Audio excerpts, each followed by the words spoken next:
Welcome to the 2023 volleyball season preview show. The level of play in the Dakotas continues to escalate. We're going to give you the lay of the land in both North and South Dakota high school volleyball in the next half hour. Let's get a word from Jody Norstedt in North Dakota on what to expect later in the show. Jody, what do you got for us? Thanks, Jandy. It's always a fun time of year, isn't it? Every team is undefeated and filled with the hope that accompanies a new school year. I'll break down what I think is going to happen in Class A and Class B in North Dakota. We haven't had back-to-back Class A titles in the East in over 20 years. Could that drought end this fall? Plus, we catch up with Northern Cass block and kill machine Josie Jensen, who has everyone tabbing the Jaguars as the favorites to repeat in Class B. We'll chat about that coming up in the second half of the show. Jandy? Thanks, Jody. Well, make sure to stick around for that. Let's start in South Dakota, though. In the state's largest class, the top two seeds got eliminated in the state semis. Defending champion O'Gorman and top-seeded Washington were sent home by Harrisburg and Jefferson, respectively. Harrisburg got a 4-set win to take home the state title. Brand new team. Every year is you got to find the dynamics. You graduate some, and you rebuild and you restart.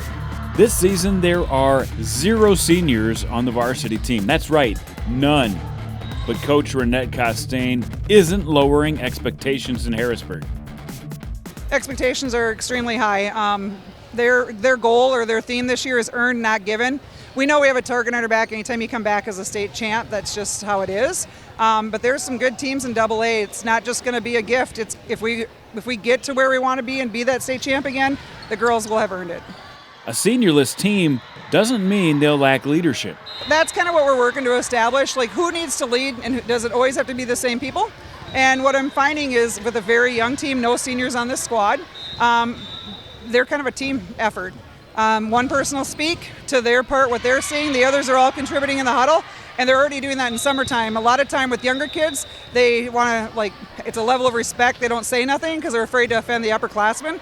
But these guys are all contributing to that conversation, and it's kind of fun to see. Washington has some movement on their roster, but they return an all-state setter in Macy Malchow and a great group of attackers to get started this season. And I think we're going to be a good team. I think we're going to be a top 5, top 3 team again, based off of what I've seen already this summer. O'Gorman lost a couple of D1 players and a huge group of seniors. They have some work to do to rebuild, but they have some up-and-coming talent. Jefferson made the most of their first trip to the state tournament, making it all the way to the championship game. They have some talent back this year in Maya Heil in the middle with Cora Hokenstead and Presley Pastian, who returns to set for the Cavs. Lincoln has some big hitters back. They should contend once again with all-state outside hitter Jasmine Kuti and Linnea Nessheim back. Looking for some of the most improved teams in AA? How about Roosevelt? They regroup with Zoe Huseman and Avery Goebel leading the way. And Watertown is solid with Emery Thury in the middle and all but 2 players back. Here's a look at some of the top players returning in Class AA this year. Coming up next, we size up Sioux Falls Christian's chances at a 7-peat. Can anyone contend with them? We'll show you a few teams that just might. We'll find out what Warner is up to after taking last year's title and returning almost their entire team. Carrie Young joins the show to break down the Monarchs. This high school preview show is presented by Farmers Union Insurance, Simply Different, and Sanford Health. Your best health starts with primary care. This high school preview show is presented by Bank of North Dakota, Northwest Tire, Sandy's Donuts, and South Dakota State University. In Class A, Sioux Falls Christian made quick work of the rest of the field. They lost just 1 set in the state tournament on their way to becoming 6-time champions in the state. They play hard every day. They're so positive. They really have taken the love that God has for them. They love each other and play with that love all the time on the court. This year, Sioux Falls Christian reloads once again, and head coach Darcy Wassener is excited to see what happens. We have a good group of girls coming back. A lot of fun. They just enjoy playing. They play with a lot of fire and enthusiasm. So they just bring a lot of excitement to the court, which is always a lot of fun. We've got a lot of seniors, so that's great. Great senior leadership. and then just trying to really come together as a team. We just try to focus on this year and playing our best, playing hard, and just really talk about, like, there isn't pressure. We just got to play now and play every day the best you can. Here's a look at some of the other teams in Class A. Last season, Wagner earned the top seed at state. They graduated a couple of big hitters, but have more than enough experience to contend yet again. Miller ended up with an outstanding 33-4 mark last season, but they lost a key senior class. They'll look to Aaliyah Schlechter for some leadership this season. Elkton Lake Benton had a great season. They returned their top player in Tevin Erickson, who led them to the championship game. She's a double threat, setting and attacking. Dakota Valley has been one of the main contenders over the past several seasons. They're always tough, and this season, Sophie Tuttle returns with Claire Munch, who is ready to dominate after a strong freshman season. Belfouche has one of the best players in the state in Matea Ward. The all-state, all-around player should make them a contender. Del Rapids has some of the best talent in the state. Future Illinois setter Sophie Randall leads the court, and fab freshman Madeline Henry is on the outside to bury the ball. Not to mention several other athletic players all over the court. They could be the most improved team in Class A. Madison has one of the best players in the middle in Audrey Nelson. She's committed to the University of South Dakota and will lead the Bulldogs this season. In Class A, Audrey Nelson of Madison and Sophie Randall of Del Rapids are just a few of the top players to watch in Class A.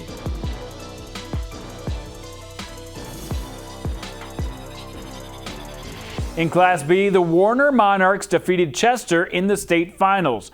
The same two teams come in as this year's favorites. Warner head coach Carrie Young talks about her talent on this year's team and how they'll start the season without one of the best players in the state. Well, we know we have high expectations and that we're going to have a target on our back, but we did lose some key players.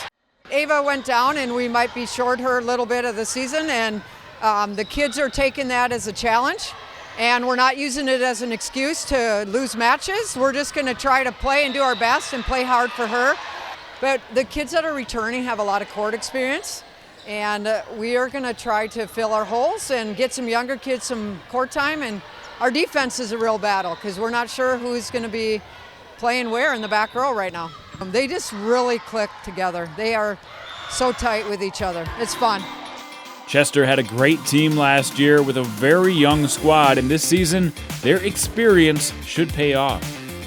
Well, you know, the Lady Flyers are looking to get back on a court, and they're excited for the season to start. We're going to look to some of our returning starters, you know, in Addison Bates, Lily Van Hall, you know, J.C. Wolf, Emerson Eppard, to kind of, you know, do some of the things for us again this year that they helped lead us with last year. But, you know, we're going to add a couple newcomers in. We've got, you know, Emily Bleeker coming in and is going to play in the middle for us. Caitlin Hunnemer, you know, another kid who is probably going to play all the way around. And just, you know, just looking for little things to get better right now as we kind of build some momentum to get into the fall season. There's plenty of other competition in Class B. Last season, Northwestern brought a very inexperienced squad into the season, and they still made it to state. Several of their middle schoolers who got to play last year will benefit from their court time, and they should be at or near the top yet again this year. Burke made another strong appearance at state, and they'll be tough again. Kaylee Frank, Paige Bull, and Emmy Hausman all return to the court for the Cougars. All-state player Daniela Lee leads the charge at Coleman Egan, while Addison Melius makes Fulton a contender. Woolsey Wessington, Castlewood, Arlington, and many others are looking to contend to find a spot at state this season. Class B is loaded once again. Tyann Mortensen, Caitlin Schroeder, and Presley Connect all looking to have big years as well.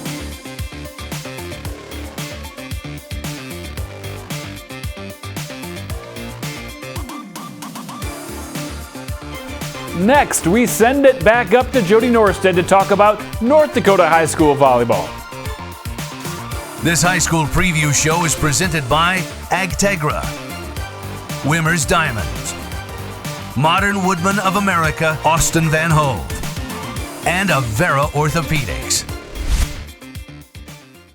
A new season of high school volleyball has arrived in North Dakota, and it could end up being the end of an era. A three-class proposal like the one passed for basketball has been gaining traction and could very well end up being accepted ahead of the 24-25 school year. So that's something to keep an eye on as we enter a new season. As for the product on the court, there's plenty of great players to keep an eye on this year. One that will be tough to miss is 6'3" middle hitter Josie Jensen, who helped lead Northern Cass to the state title last fall. I had a chance to catch up with Jensen as she gets prepared for her final year playing for the Jaguars.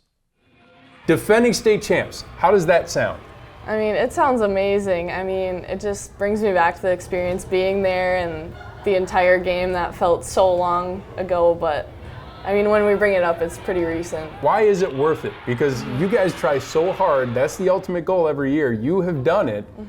Why is it worth it? It just feels so good to have everything that your team has been doing, even not just through that season, but all the years you've been playing together. It just feels so good for it to finally pay off and just to know that that's what you guys did and that's what you earned. That's pretty sweet. Well, this year's team looks poised to do well again. You lost 5 starters, but you have yourself coming back. Ellie Lucas, Hayden Crockett. What's it like playing with a team with those kind of weapons? I mean, it's awesome. We can really mix up our offense. We have a lot of strong hitters. Addie Russ coming back as our setter is going to be amazing just because she facilitates our offense incredibly. She does a great job communicating with everybody, and I'm really excited to see what happens. When I was asking Coach Johnson about you, she described you as the energy source of the team. Why do you think she would say that? You smirked a little bit. Why would she describe you as the energy source? Well, fun fact, I really only got my jersey on varsity as a freshman because I was loud, and that was it. But I've kind of kept that with me throughout my years as I've continued, and I mean, someone's got to do it, and it just helps everybody kind of stick together and, I don't know, brings the energy up on the court and off the court. What do you feel is the most important part about the next couple of weeks as you guys prepare for the season? What do you want to see from your team? I just think we got to be patient with everybody, especially filling roles that maybe we graduated last year. We just got to be patient working with each other, knowing that maybe some people don't have as much experience, but we got to get them there, and then we can continue to grow as a team. Jensen is certainly a top senior to watch, and here are 10 others in Class B. Langdon senior Cora Bading is coming off a monster junior campaign. 628 kills, 367 digs. She has a shot to be the player of the year in Class B. Region 4 players know all about the punishing hits of Kelsey Belquist. Ava Yanner from Trinity has been destroying volleyballs for a number of years already. Libero Grace Keeney will be a senior leader for perennial power Linton HMB. She was quick and consistent last year, delivering 470 digs and 65 ace serves. Back to Trinity, Olivia Kessel is another top hitter for the Titans. Boy, setter Delaney Deschamps has some great options to pass to. It's really nice having, we have very, versatile hitters. So even, our outsides and our right side, it's really nice just being able to, set the ball wherever I can. And, it's so easy just be able to depend on them to just, put the ball away. Wyndmere Lidgerwood's 6'3" middle, Carolyn Pitts, is dominant at the net. She had 400-plus kills and 100 blocks as a junior. Riley Satram boasted a 31% kill efficiency last year. Look for more of the same in 2023. Thompson is always in good hands with Sydney Schwabe, and Jalen Swanson is another star from Langdon. She was dynamite from the service line with 112 aces and covered the floor for 510 digs a season ago. In our Redeemers, Maya Vibeto returns fresh off an all-state season. She should be really good again. In Class A, no player has more respect and praise from the state's coaches than Century outside hitter Eden Fridley. After racking up nearly 300 kills and 400 digs last year, she's poised to take her game to the next level. Coming in with that type of responsibility that, girls are looking at you, so you got to kind of step up a little bit, but also knowing that the pressure isn't all on me because girls are going to step up too. I know younger girls are ready to be in that spotlight too, so kind of just having more confidence, but also knowing that all those girls on the floor have my back too. Fridley is a top senior to watch, and so are these other 10. Taylor Anderson from BHS mashed 425 kills a year ago. Raina Pikowski is a cheat code on the floor for West Fargo, the way she cleans up everything from the libero spot.